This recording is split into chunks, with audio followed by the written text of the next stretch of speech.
আমরা আসলে আজকে প্রধানত তিনটা বিষয়ে কথা বলেছি ম্যামের সাথে। প্রথম বিষয় হচ্ছে আমাদের বিশ্ববিদ্যালয়ে ইতিমধ্যে 2-3 ব্যাচ ভাইরা হচ্ছে সমাবর্তন পায় নাই।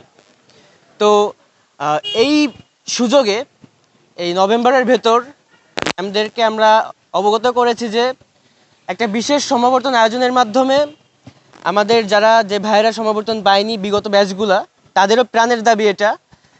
সুতরাং একটা দ্রুততম সময়ের মধ্যে যত সুন্দরভাবে সম্ভব হয় একটা বিশেষ সমাবর্তনের আয়োজন করতে হবে। এবং আপনারা অবগত আছেন ডাক্তার জাকির নায়েক বাংলাদেশ সফরের অনুমতি পেয়েছেন 20 নভেম্বর পর্যন্ত। ডাক্তার জাকির নায়েক আমাদের শুধু মুসলিম বিশ্বের জন্য না, পুরো পৃথিবীর কাছেই, পৃথিবীর মানুষের কাছে, বিশ্ব মানবতার কাছে উনি একজন গ্রহণযোগ্য ব্যক্তিত্ব। উনি আমাদের কাছে একজন মহান ব্যক্তিত্ব। আমাদের কাছে সবচেয়ে বড় পাওয়া যেটা হয়ে দাঁড়িয়েছে সেটা হচ্ছে উনি বাংলাদেশে আসছেন। এবং আপনারা ইতিমধ্যে লক্ষ্য করেছেন যে এই আশা নিয়ে যে আধিপত্যবাদকে আমরা গত জুলাইয়ে হাজারো শহীদের রক্তের বিনিময়ে আমরা বিতাড়িত করেছি, সেই আধিপত্যবাদ শক্তি ঘোষণা করেছে আমরা যেন তাদের হাতে আমরা ডাক্তার জাকির নায়েককে তুলে দেয়। আমরা তাদেরকে বলতে চাই, এটা নিয়ে আবার কেউ কেউ বলাবলি করছেন যে হাসিনাকে যদি ফিরিয়ে দেয় তো রাজি আছি। কোথায় যায় মানে কোথায় রাম রাম আর কোথায় ট্যাম ট্যাম, এরকম একটা কথা আছে। হাজার হাসিনাকেও যদি ফিরিয়ে দেয় আমরা জাকির নায়েককে কখনোই তাদের হাতে তুলে দিব না, এটা সুস্পষ্ট। এবং আমরা তাকে বাংলাদেশে এনে রাষ্ট্রীয় সংবর্ধনা সহ রাষ্ট্রের নাগরিক হিসেবে আমাদের রাষ্ট্রের কাছে দায়িত্ব। এবং আমরা ঢাকা বিশ্ববিদ্যালয়ের শিক্ষার্থী হিসেবে ঢাকা বিশ্ববিদ্যালয় থেকে তাকে সম্মানসূচক ডক্টরেট ডিগ্রি প্রদান মানে দাবি জানিয়েছি প্রদানের বিশেষ সমাবর্তন আয়োজনের মাধ্যমে। এবং এটার মাধ্যমে আমরা মনে করি ঢাকা বিশ্ববিদ্যালয় এবং বাংলাদেশ বিশ্বের কাছে একটা নতুন করে মর্যাদার আসনে অধিষ্ঠিত হবে। এবং ডক্টর জাকির নায়েককে নিয়ে ভারতের যে মন্তব্য, এটাকে একটা জবাব হিসেবে আমরা তাকে দিতে চাই ভারতকে।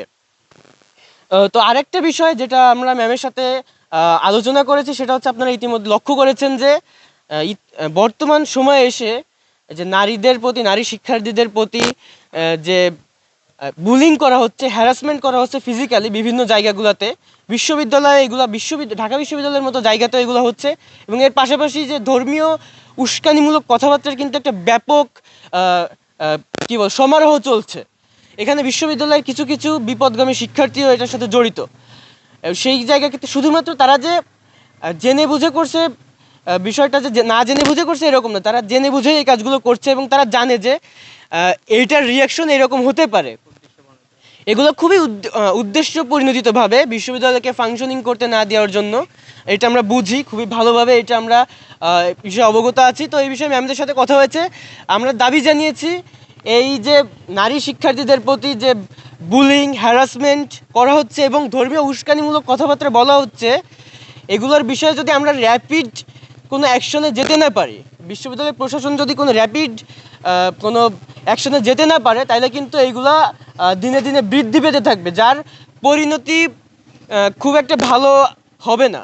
তো সেই জায়গা থেকে ম্যামদের কাছে আমরা দাবি জানিয়েছি। তো ম্যাম আমাদেরকে জানিয়েছেন যে ম্যামরা ইতিমধ্যেই হ্যারাসমেন্ট কমিটি গঠন করেছেন এবং ট্যাগিং, বুলিং, সাইবার কমিটিও গঠন করেছেন, যেখান থেকে এটা আসলে এখনও কার্যকর হয়নি, জাস্ট কমিটিটা গঠন করেছেন।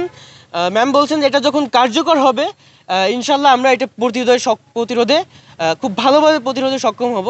তো ম্যামরা আমরা এই বিষয়ে ধন্যবাদ জানিয়েছি এই ধরনের একটা পদক্ষেপ গ্রহণ করার জন্য। এবং ডক্টর জাকির নায়েককে বিশেষ সমাবর্তন আয়োজনের মাধ্যমে যে ডক্টরেট ডিগ্রি সম্মানসূচক যে উপাধি দেওয়া হবে, এবং আমাদের ভাইরা যে বিগত 2-3 ব্যাচের ভাইরা সমাবর্তন পায়নি, ম্যাম বলেছেন যে আমরা এই বিষয়ে খুব আপনাদের কথাগুলো গুরুত্ব সহকারে গ্রহণ করছি এবং এই বিষয়ে আমরা রেজিস্ট্রার স্যারের সাথে কথা বলবো এবং একসাথে আলোচনা করে আপনাদেরকে জানাবো।